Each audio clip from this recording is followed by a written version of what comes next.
Hey folks, my name's Andrew Collins and I'm here kicking off a new YouTube series called Everything You Wanted to Know About Mandolin But Were Afraid to Ask.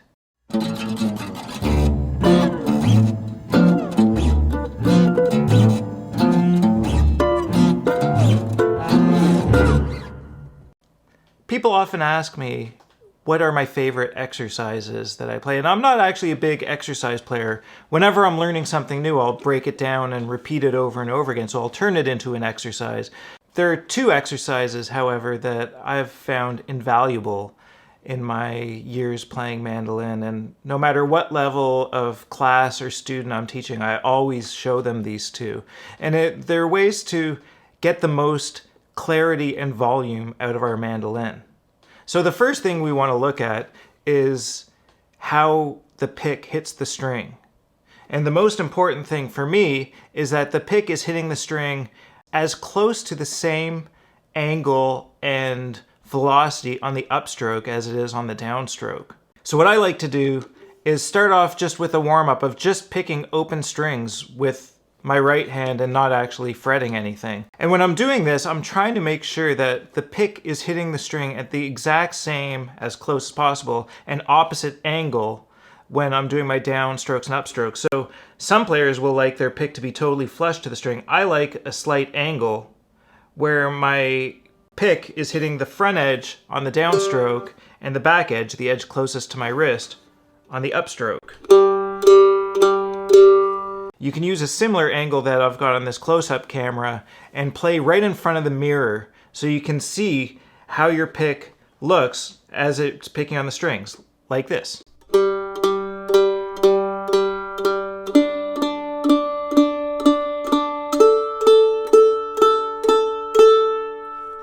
When we're playing melodies and tunes, we're confronted with all kinds of string crossings.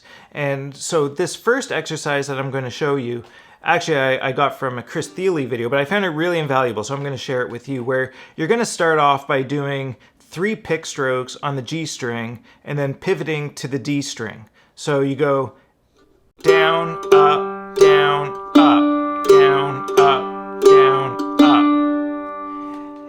You're trying to maintain that consistency from downstrokes to upstrokes on all these string crossings. So I'll go through the permutations on the G string and observe my right hand.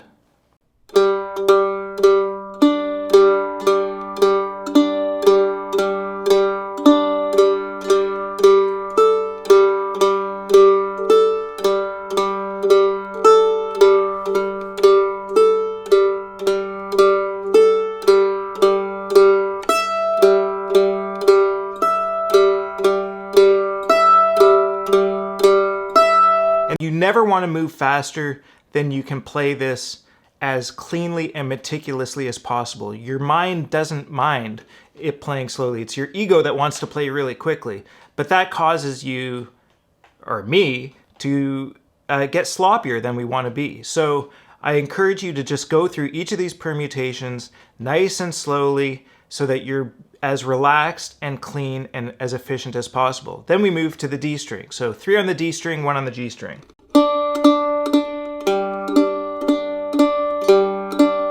Then to the A string.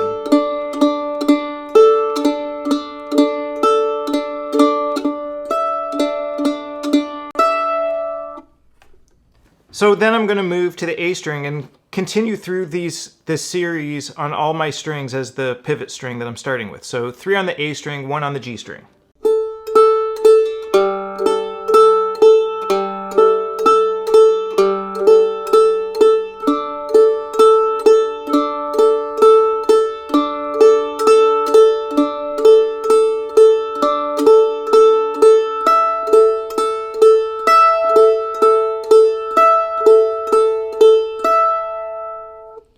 And then we move to the E string.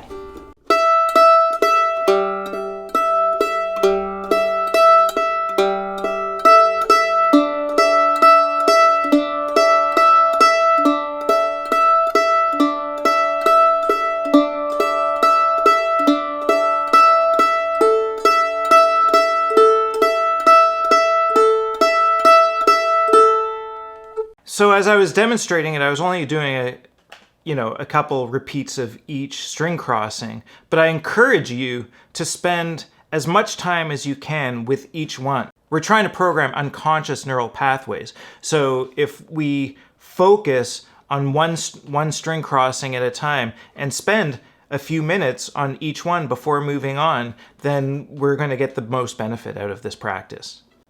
The next exercise that I want to talk about is all about getting the most clarity and volume out of the mandolin. Now, most players think that you get volume by playing harder, and there is some truth to that, but where the most volume actually comes from is getting the most out of each note. And how do we do that? We want the moment where our fingers pushing the string into the fret to be the exact precise moment that our pick is activating the string. And we want that note to ring as long as possible before we move to the next note. So that means we want our left hand to be as in sync with our right hand as possible. If I were to do a bunch of hammer-ons and pull-offs, you can hear the note changing even when I'm not picking the string. Well, I want those notes to change at the precise moment that I'm picking the string, so it doesn't sound like this. I want notes to flow into each other. So I'll use this as my practice exercise, where I'm just going to work on one finger at a time and hit the open string on the downstroke and hit the fretted note on the upstroke. And just working on one finger at a time, nice and slowly, so that I can hear that the note is ringing for as long as possible. So like so. And then after I've done that for a little while, I'll move to the next finger.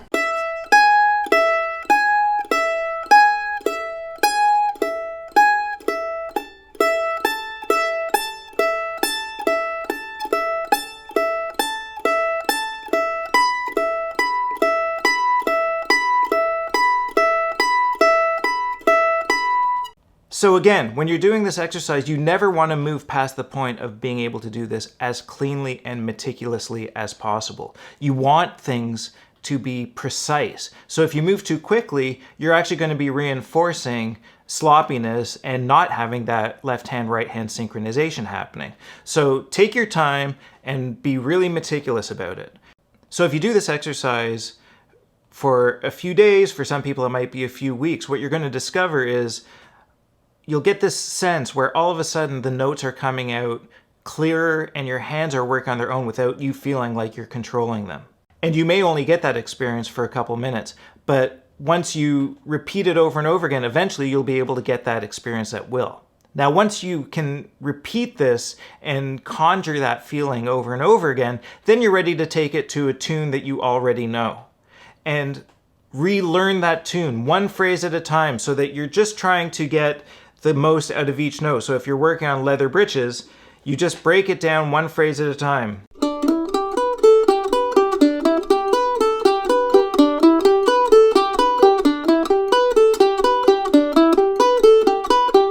And once you've got that sense of the notes ringing out, you'll notice that they're a little bit crisper, a little bit sparklier. Once you get that feeling that you got when you're doing the exercise in that phrase, then you're ready to move on to the next phrase.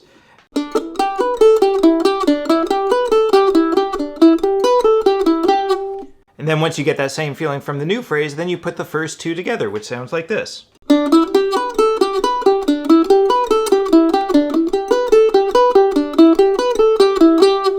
Again, you never want to be moving faster than you can do something meticulously, because then you're just teaching yourself to play it sloppy and not get the most ring out of every note.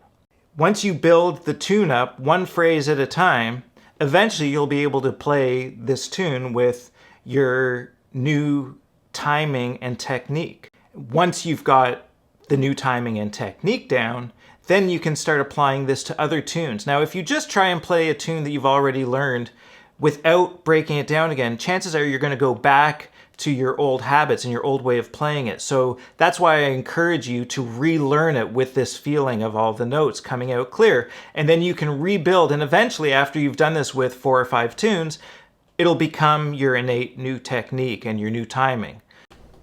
If you've enjoyed this video and you found it helpful, please give me a like and subscribe to the channel. I'll have more instructional material coming out very soon.